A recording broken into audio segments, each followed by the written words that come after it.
Et puis, à l'intérieur du pays, le mouvement citoyen Osez accompagner de quelques élèves a organisé un sit-in matinal ce lundi 12 novembre 2018 dans l'enceinte du gouvernorat de la ville de Labé.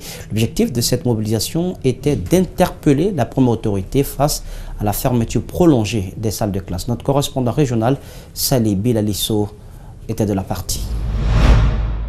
C'est aux environs de 6h30 que les activistes ont investi les lieux avant la montée des colères qu'ils ont fait plus tard avec les autorités régionales. Le professeur du jour est Mamadou Habib Baldé, coordinateur du mouvement Osons Oser. Juste en face de lui, des élèves en tenue et à droite, le gouverneur et tout son cabinet.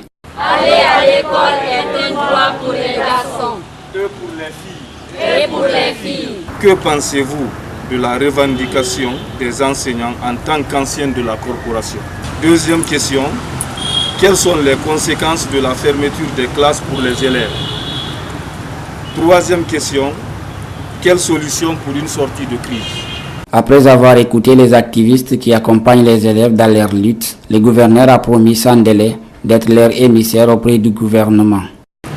Je suis plus choqué que quiconque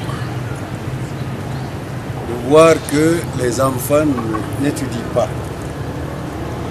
Ce n'est même pas pour répondre à une question de droit.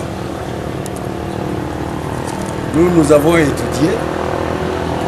Ceux qui nous ont enseignés ont étudié. Et de tout temps, pour bâtir une société, il faut de l'éducation. Ce que vous subissez aujourd'hui, ce n'est pas normal. C'est pour ça que je voudrais vous demander de vous ajouter à nous. On va demander aux enseignants d'enseigner en attendant que la grève soit levée par leur centrale à Conakry. Vous m'avez donc confié un message. Je vous retourne d'abord votre assistance. Je demande votre assistance. Mais encore et tout de suite, je transmettrai le message à qui de vous. À la fin du sit-in qui s'est achevé sans heure, le porte-parole des élèves se dit confiant et demande toutefois aux autorités d'agir afin qu'ils puissent reprendre dans un bref délai le chemin de l'école. En se focalisant sur ces propos, nous pouvons dire qu'on a confiance en lui. Et peut-être à travers ces stratégies, nous pourrons avoir une issue favorable à ce propos.